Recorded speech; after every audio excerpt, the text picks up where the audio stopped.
Center in San Francisco. Let's get to some more news. Todd Monken, hired by the Browns last week. He was introduced in Cleveland today. He inherits a QB room with Shedeur Sanders, Dillon Gabriel, and Deshaun Watson. He spoke about that situation today. Well, I think like any position on the team, that's still to be determined. Am I excited about Shedeur? Am I excited about all the quarterbacks in the room? Am I excited to coach this football team? Absolutely. I can't wait for them to get back and for us to get started. When you talk about who's going to lead this team, who has the it factor, who has those characteristics that the team wants to follow and believes in them because the ball's in their hand every down. This game's going to come down to 2-minute situations, 4-minute situations where you've got to be able to execute at a high level. Okay, so we're going to get to what you think Todd Monken should do with this situation, but you noticed something about what he said there that was interesting, Dan. Well, he only said Shedeur's name. He said all the quarterbacks in the room, but he had previously said Shedeur. Yeah, so everything about Cleveland is, okay, what is at least the starting point plan at quarterback? Shedeur Sanders, Dillon Gabriel, does Deshaun Watson factor into it all? There's 2 first-round picks. I just think it'll be really interesting because this guy, Todd Monken, has had a ton of success in multiple places with offensive football, in multiple different schemes, with multiple different players. I mean, Ladd McConkey was one of the best players in college football at Georgia. Yeah. One of the best. And I know he's a very good pro, but when he talks about playmaker and the ability to have the ball in their hands late in the game, if I was going to say one thing, it would be make it an open competition from day one. Yeah. Day one. And let's see. If there's not going to be a draft pick, let's see who the best guy is. Well, I think that's exactly what you have to do. You have to breed competition in Cleveland. And I don't think Kevin Stefanski was able to do that last year. Sure. It seemed like he was set on doing things a certain way. All of these men have played starting quarterback for the Cleveland Browns, and they've done it with varying levels of success and failures. You don't know what you have until you've put them in your system, until you run them through what it is to be the quarterback for your team.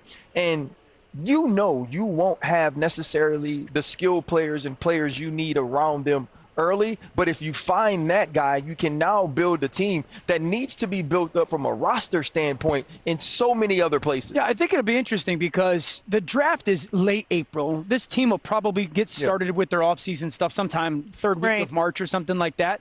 There's only about a month that Todd Monken can be around these quarterbacks to figure out, okay, are we going to use one of those 2 first-round picks on a quarterback, or are we going, nope, one of those 3 guys is going to be the guy this year? I think when you start looking at some of these guys in the draft, I don't know if that's what you want to do when you build a team with skill players with the 2 picks. Yeah, it's going to be a dilemma. And how is he really going to know enough about what they do on the field during that period of time? Yeah, right? And I would say out of those 3 guys that are there, Deshaun, Shedeur, and Dillon, I just think watching Monken over the years, I would tell you that Shedeur's probably the most equipped to operate the offense that he wants. It's heavy play action. I think that's what he does well. Okay, Monken also did say that Jim Schwartz is an outstanding DC, but declined to comment on his return. So we're still keeping an eye on what they do there.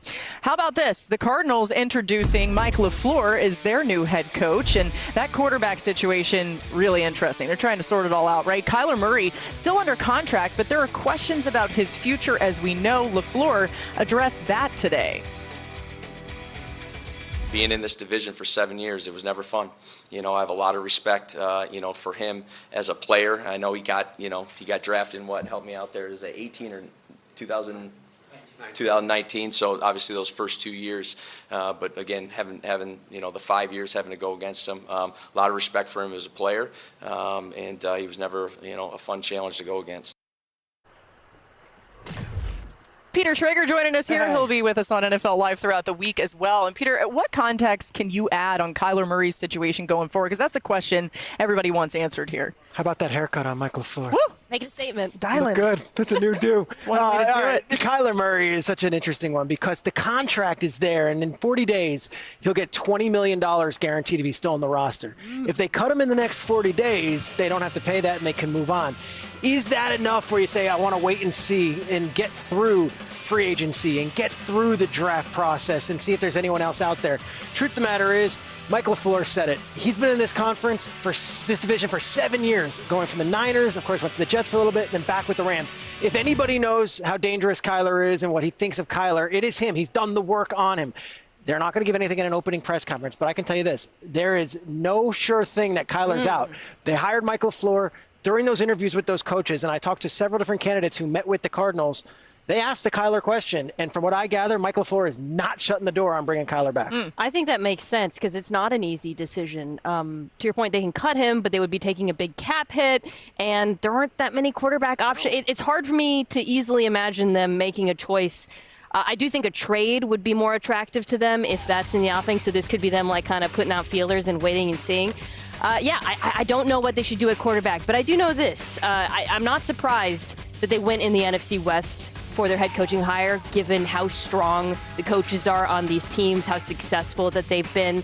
And while it's hard to know exactly what Matt LaFleur is responsible for, or Mike LaFleur, pardon me, I'm not going to do that approximately 1 million times between now and then. I was there for the press conference. Oh, my so you're not God. that far off. He was there. I saw he was there, yeah. No, cool. Too many brothers. Okay, so, yeah, we don't know because Sean McVay is a play caller in L.A., but I do like the fact that he's been in that building, and it's an offense that's undergone a lot of change. Peter, you know this, covering the Rams so closely. This season, they switched from being primarily an 11 personnel team to using 3 tight ends. That's something Arizona loves to do. Their best skill player is a tight end. And they've also really evolved their run game in LA. It's changed a lot from being that wide zone rushing attack to more gap, more duo. So I'm interested in seeing the influence he has on the run game in Arizona because it's a run game that has struggled this season. I would really just quickly add, I think a lot of people are looking at this as like they're the bridesmaid in the Clint Kubiak sweepstakes.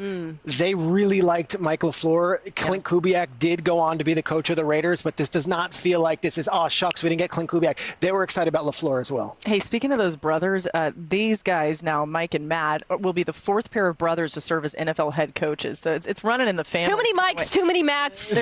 Yeah, right. Sean's, 2 M's, really. alliteration. Sean's. Oh, my goodness. All right, coming up, we got more to get to. We're going to dive in a little bit more. Hired Matt Nagy to be his offensive coordinator. Nagy was the Chiefs OC last season. Now he gets a chance to call the plays as he did as the Bears head coach with Mitchell Trubisky and Justin Fields. Marcus, do you like this hire for Jackson Dart and the Giants? Mitch Trubisky, 38 starts, 56 QBR. Justin Fields, 10 starts, 31 QBR.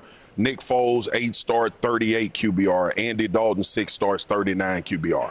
That's been Matt Nagy's quarterbacks while he's been calling plays. No, I'm not confident, okay? And I get what I get it. He's been around. He's been in Kansas City behind Andy Reid. Hopefully he brings some of that and the ability to play at a high level. He's dealing with a young quarterback. The Mitch Trubisky and the Justin Fields didn't work out. So, look, this league is about results. Sure. This league, you get judged on how do you develop guys. His development of young quarterbacks have been awful. And that's what that says. So I'm not indicting Matt Nagy as a bad coach. All I can look at is the last time you had 2 young quarterbacks, they didn't perform well. And now Jackson Dart, going into his 2nd year, is going to be under his tutelage. It doesn't give me a lot of confidence, but maybe something has changed. Yeah, this is not one of those slam dunk hires for me. When you go with a guy with experience, that experience has to be one that is successful. That experience has to be one that is productive. And we know this is the most important hire for John Harbaugh, that who is going to be teamed with Jackson Dart's progression, with Jackson Dart's progress to where he can be the quarterback who not only stays on the field, but a quarterback who adds to his game. And I don't believe that Matt Nagy person. I believe there's a reason he went from offensive coordinator to offensive coordinator, why Andy Reid felt like it was time to make a change, or maybe he had to move on. I don't love this hire for the New York Giants. As much as I was high on the John Harbaugh hire, I think I have to be in a wait-and-see position when it pertains to Matt Nagy. I think the big thing, because Marcus makes a great point of how is he different as a coach from the experience of Mitchell Trubisky and Justin? Because when I think of Mitchell Trubisky and Justin at that time in their career, they were what?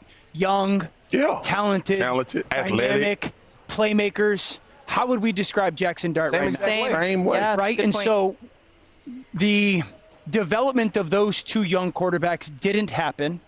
and the offense hasn't been great.